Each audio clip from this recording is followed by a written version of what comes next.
Hi guys, welcome back to my channel. It's Angela, and I just wanted to. I was gonna go through my cards I got, or cards, the card of the month for September, and then I realized I didn't do August. So here we are with August, and I actually did.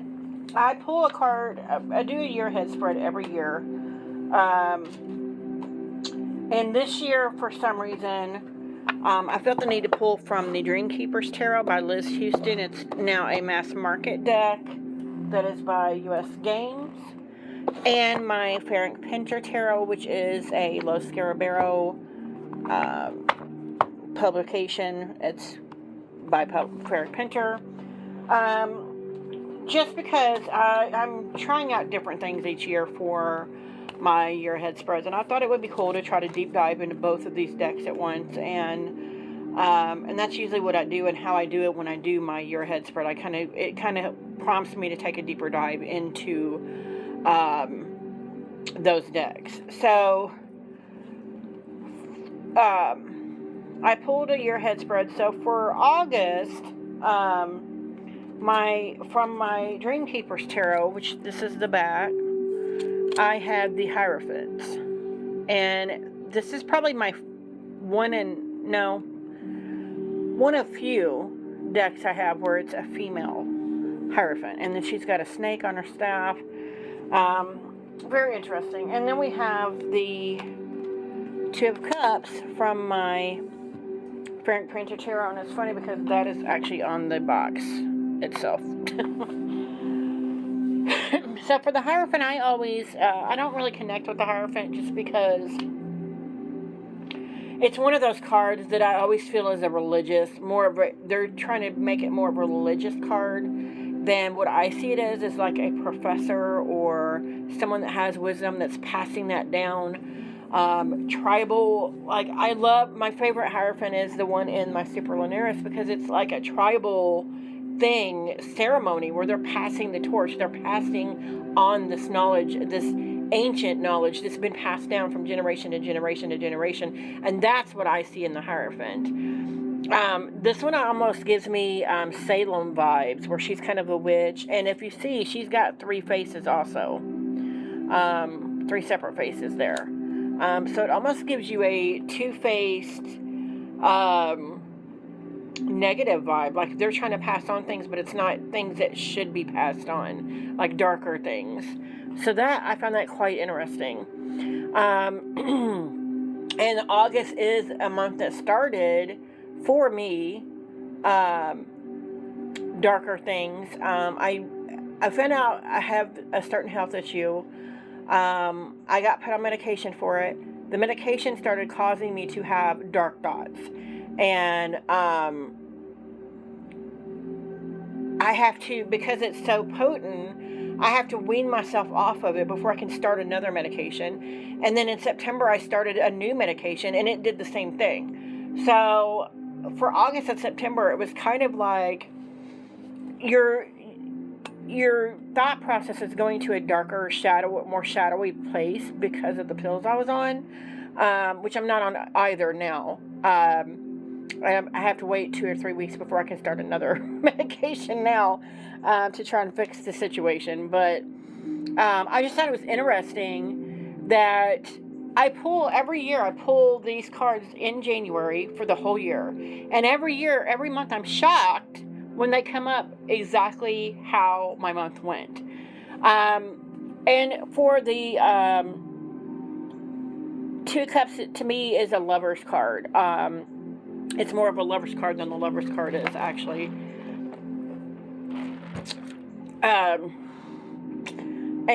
But here I can see where you could be companionship, friendship, camaraderie. I see that in kind of all of that Two of Cups energy. And there was kind of an emotional upheaval with certain people in my life in August, so I found that fitting.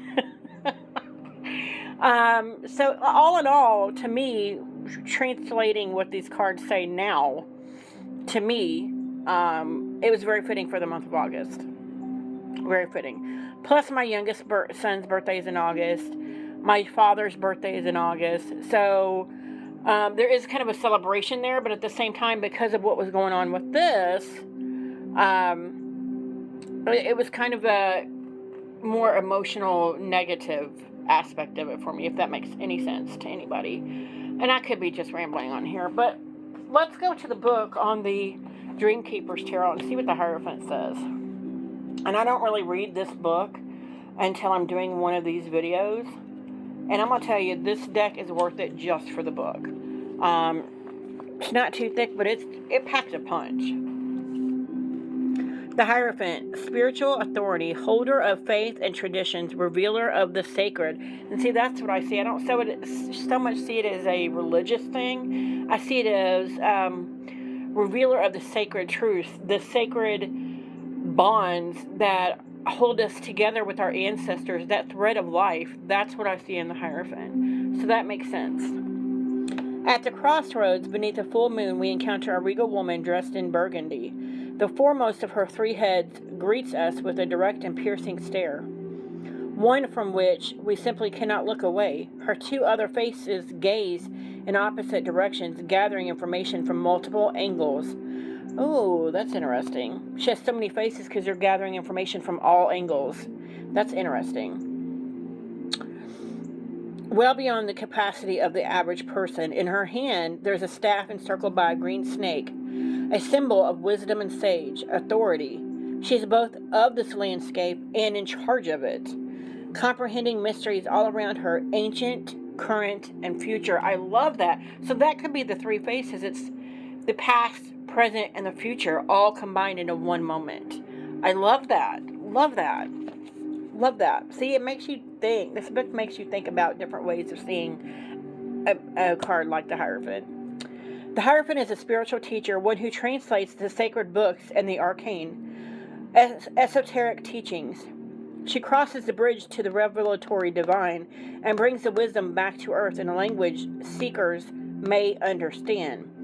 Knowing that the sacred books reveal their secrets very slowly, she continuously seeks their deeper truths and never settles simply for the knowledge already at her disposal. Wow.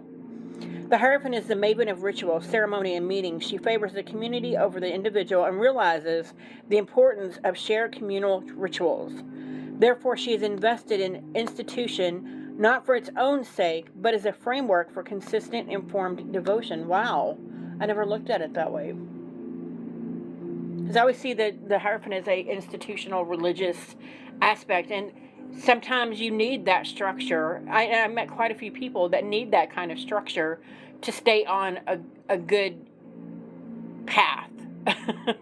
Because the second they stopped going to church or believing in their faith, they veered off and went in very dark, twisted directions. So that's interesting. And I lost my place. A traditional system that, in her vast experience, she has seen illicit expansion, awareness, understanding, and even enlightenment in spiritual seekers. This type of path is not necessarily open to changes or reinterpretation, and that can be the negative of the Hierophant, that it's not always open to change. It's not always one to be like, hey, maybe we should look at it this way. And that's probably one of the reasons I don't connect with the Hierophant, because that's what I see in the Hierophant normally, is this religious aspect, that there's no other options, no other things you can glean from the Hierophant. And I just don't see it that way. Interesting. This type of path is not necessarily open. Okay, tradition is its lifeblood and conformity is required. Wow. Yet tradition, as we see reflected in her multiple faces, is a conversation. We must listen respectfully to what has come before us and speak with a full, strong, authentic voice in response. If we choose not to speak, we live under oppression of the past. Wow. If we choose not to listen, arrogance will guide our ideas rather than humility and accumulated wisdom. And if there is no give and take now, how will there be space for the future generations to find their voice? Wow. Dialogue in this way is essential to living wisdom, and your voice is needed even to the grand interpreter of mysteries. Divinatory message. When the Hierophant appears in a reading, she is a sign of authority and may be symbolic of an establishment, well-worn traditional path, one you are expected to follow. This could range from following in the footsteps of what has been established in your family, career path, religion, or other belief systems, to conforming to the pressure of your community. If you have strayed from your inherited culture or religious traditions, or never fully engaged with them, she may beckon you to return. It could be that she heralds an auspicious time for a new ritual you need to enact, or an existing one to be revisited. If you are engaged with a certain social cause or have a long-standing allegiance to one, she may be asking you to examine your commitment. She may arise to confront you with your own conformity. Wow. Perhaps you have given too much to what has come before, never establishing your own tradition, and that is exactly where I'm at. Wow.